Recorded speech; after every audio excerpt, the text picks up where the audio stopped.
मेरा नाम डॉक्टर निशांत है। मैं मेडिकल ऑफिसर फेलिक्स हॉस्पिटल। आज हम जानेंगे राइनोप्लास्टी के बारे में। हमारे साथ हैं doctor Lalit Agarwal sir. He is senior plastic surgeon Felix hospital. Sir, सबसे पहले आज हम जानना चाहेंगे कि राइनोप्लास्टी होता क्या है। राइनोप्लास्टी का मतलब होता है कि जिसमें हम नोज की शेप से चेंज करते हैं, नोज की शेप को चेंज करते हैं ना। Rhinoplasty, rhino means nose and plasty means to mould it, to change it. तो बेसिकली राइनोप्लास्टी में हम लोग क्या करते हैं कि नोज की शेप को चेंज कर सकते हैं, नोज को अल्टर कर सकते हैं। वो शेप भी कह सकते हो आप, उसके स्ट्रक्चर को, उसके फॉर्म को, उसके फंक्शन को भी चेंज कर सकते हैं। तो ये जो भी सर्जरी नोज से रिलेटेड होती है उस सर्जरी को बेसिकली राइनोप्लास्टी कहते हैं। सर, हम ये भी जानना चाहेंगे कि ये राइनोप्लास्टी कराने के रीजंस क्या होते हैं, क्या कारण होता है कि हम राइनोप्लास्टी कराएं। राइनोप्लास्टी बेसिकली दो तरह के लिए कराई जाती है जो कॉमनली देखी जाती है। राइनोप्लास्टी के लिए या तो मरीज जो आता है वो इसलिए आते हैं कि उनको नोज की शेप पसंद नहीं है, वो अपनी नोज की शेप में कुछ चेंज करना चाहते हैं। जैसे कई बार क्रूड नोज होती है या बड़ा सा यहाँ पे हम्प होता है, बोनी हम्प या फिर सेंट्रल हम्प होता है, या नोज डेविएटेड होती है। तो या तो स्ट्रक्चर चेंज करना है, अपीयरेंस जो कहते हैं नोज का। सेकंड होता है फंक्शन, फंक्शनैलिटी के लिए। जैसे कई पेशेंट्स में डीएनएस होता है। डीएनएस यानी जो सेप्टम होता है वो एक तरफ को मुड़ा हुआ है हमारा। उसमें क्या होता है, नेजल ब्लॉकेज होती है पेशेंट्स को, ऐसे तो ब्रीदिंग में डिफिकल्टी होती है। तो जब हम उसका सेप्टल करेक्शन करते हैं, जो डीएनएस जो सेप्टल डेविएटेड था उसको जब हम बीच में मिडलाइन में लाके रखते हैं तो उसके ब्रीदिंग काफी इंप्रूव होता है। तो जो राइनोप्लास्टी है वो बेसिकली स्ट्रक्चर एंड अपीयरेंस के लिए करा सकते हैं या फंक्शन के लिए करा सकते हैं। सर, ये राइनोप्लास्टी सर होता कैसे है। राइनोप्लास्टी में बेसिकली दो टेक्निक होती है जिस तरीके से हम करते हैं। या तो एक ओपन टेक्निक होती है, क्लोज टेक्निक होती है। दोनों में डिफरेंस ये होता है कि क्लोज टेक्निक हम सिर्फ उन केसेस में प्रेफर करते हैं जिसमें बहुत मिनिमल चेंजेस कर रहे हैं नोज के अंदर। जैसे ऑलरेडी नोज काफी एस्थेटिकली प्लीजेंट है बट माइनर करेक्शंस करना है, थोड़ा बहुत टिप में करना है या थोड़ा सा डॉर्सल हम्प है उसको करेक्ट करना है, तो उन केसेस में हम क्लोज राइनोप्लास्टी करते हैं। यानी हम एंडोनेजल अंदर की तरफ से इंसिजन लेते हैं और अंदर से अप्रोच करके उसको रेक्टिफाई कर देते हैं जो भी प्रॉब्लम है नोज के अंदर। ओपन अप्रोच होती है वो बेसिकली ज्यादा प्रूफ नोजेस में यूज करते हैं, जैसे जिसमें कि नोज बहुत ज्यादा डेविएटेड है या बहुत ज्यादा काम है, उसके अंदर सेप्टम में भी काम है, नोज में भी काम, टिप पे भी काम है, डॉर्सम पे भी काम करना है, बोन्स भी ब्रेक करनी है। तो ऐसे केसेस में हम मोस्टली ओपन अप्रोच लेते हैं जिसमें कि हम यहाँ पे नीचे की तरफ एक छोटा कट लेते हैं और इसी कट पे एक्सटेंड करते हैं अंदर की तरफ से। तो बेसिकली जो स्कार आता है वो अंडर साइड ऑफ कॉलेमेना पे आता है। That is hardly very sir, इसकी रिकवरी टाइम क्या होती है। रिकवरी की बात करें तो कोई भी नॉर्मल सर्जरीज में 6 से 8 हफ्ते लगते हैं रिकवरी में कंप्लीट। वैसे रिकवरी की अगर एम्बुलेशन की बात करें कि पेशेंट कब से मोबाइल होगा, तो right from the same day और from the next day the patient can move around is not bedridden. But हाँ, रिकवरी में 6 to 8 वीक्स लगते हैं। 6 to 8 वीक्स में काफ़ी अच्छी हीलिंग हो जाती है।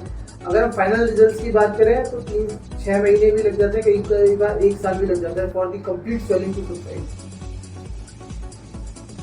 सर, क्या राइनोप्लास्टी ये पेनफुल प्रोसीजर है। नहीं, डेफिनेटली राइनोप्लास्टी कोई पेनफुल प्रोसीजर नहीं है। नॉर्मली जो सर्जरीज हम करते हैं राइनोप्लास्टी की सर्जरी वो जनरल एनेस्थीसिया में करते हैं। जनरल एनेस्थीसिया का मतलब है कि आप पूरी तरह से बेहोश होते हैं, आप सो जाते हैं और फिर हम ये सर्जरी करते हैं। जैसे आपको सर्जरी के वक्त कोई पेन नहीं होता, सर्जरी के बाद भी यूजुअली कोई पेन नहीं होता है पेशेंट को। सर, इसके कॉम्प्लिकेशंस और रिस्क क्या होते हैं। कॉम्प्लिकेशन की बात करें तो ऐसा कोई लॉन्ग टर्म कॉम्प्लिकेशन नहीं है इसका। कई बार अगर माइनर कॉम्प्लिकेशन की बात करें तो जनरल कॉम्प्लिकेशन जो कि किसी भी सर्जरी में हो सकती है, जैसे इन्फेक्शन, ब्लीडिंग, हेमेटोमा। कई बार स्कारिंग भी डिपेंड करती है कि पेशेंट की स्कारिंग, क्योंकि हर बॉडी डिफरेंटली रिएक्ट करती है, तो कई बार स्कार बन सकता है जो कि बाद में रेक्टिफाई करना पड़ सकता है। कई बार पेशेंट का सेटिस्फेक्शन भी बहुत इंपॉर्टेंट है। कई बार हमारी जो एक्सपेक्टेशन है वो रीच नहीं कर पाते हैं पेशेंट को, तो माइनर करेक्शन हो सकता है कि बाद में भी करना पड़ सकता है। बट ऐसा कोई यूजुअल लॉन्ग टर्म कोई कॉम्प्लिकेशन नहीं है। सर, इसके साथ कोई और प्रोसीजर परफॉर्म कर सकते हैं राइनोप्लास्टी। राइनोप्लास्टी इटसेल्फ अगर हम बात करें तो टाइम ड्यूरेशन की बात करें, अगर एक नोज है जिसमें अच्छा खासा काम करना है, डॉर्सम पे भी, सेप्टम पे भी और बोन्स पे, टिप में अगर काफी सारा काम है, तो नॉर्मली राइनोप्लास्टी सर्जरी जो है 3 to 4 आवर्स लेती है हमारी। तो इसके साथ हम एक कोई छोटा प्रोसीजर कंबाइन कर सकते हैं, जैसे ब्रेस्ट ऑगमेंटेशन है या ब्रेस्ट रिडक्शन, लिफ्ट। छोटी सर्जरीज कंबाइन कर सकते हैं, लंबी सर्जरी डेफिनेटली कर तो सकते हैं, but as the surgical time increases the definitely anaesthesia risk increases. तो we not like to increase the surgical total surgical time more than 7 hours. Sir, इसका जो रिजल्ट होता है वो कितने दिन तक रहता है या कितने समय तक के लिए है। राइनोप्लास्टी का जो रिजल्ट होता है, रिजल्ट की बात करें तो यूजुअली रिजल्ट परमानेंट होते हैं, क्योंकि जो हम शेप अल्टर करते हैं नोज की, जैसे अगर हम ऑस्टोटॉमीज कर रहे हैं, बोन ब्रेक कर रहे हैं, उसको नैरो कर रहे हैं, या कार्टिलेज को कोई अंदर से स्टिच करके कार्टिलेज को कोई कार्व कर रहे हैं या शेप दे रहे हैं, तो रिजल्ट यूजुअली परमानेंट होते हैं, पर एक्सेप्शन हर जगह होते हैं। तो अगर राइनोप्लास्टी आपने जैसे कराई, उसके बाद अगर सपोज करो 6 महीने साल भर में आपकी अगर नाक के ऊपर कहीं से चोट लग गई या ट्रॉमा हो गया, तो रिजल्ट चेंज हो सकता है। प्लस एजिंग तो ऐसी चीज़ है कि जिसको कोई नहीं रोक सकता। तो सपोज अगर आप 30-35 में अपनी राइनोप्लास्टी करा रहे हो, तो 10-15 ईयर्स में एज यू एज के साथ स्किन की कोलेजन कम होती है, जो नोज के लिगामेंट्स होते हैं उनकी स्ट्रेंथ कम होती है, तो सबटल चेंजेस आ सकते हैं नोज के अंदर डेफिनेटली। ऐसा नहीं है कि बिल्कुल नोज चेंज हो जाएगी, बट आपको changes with age can be expected.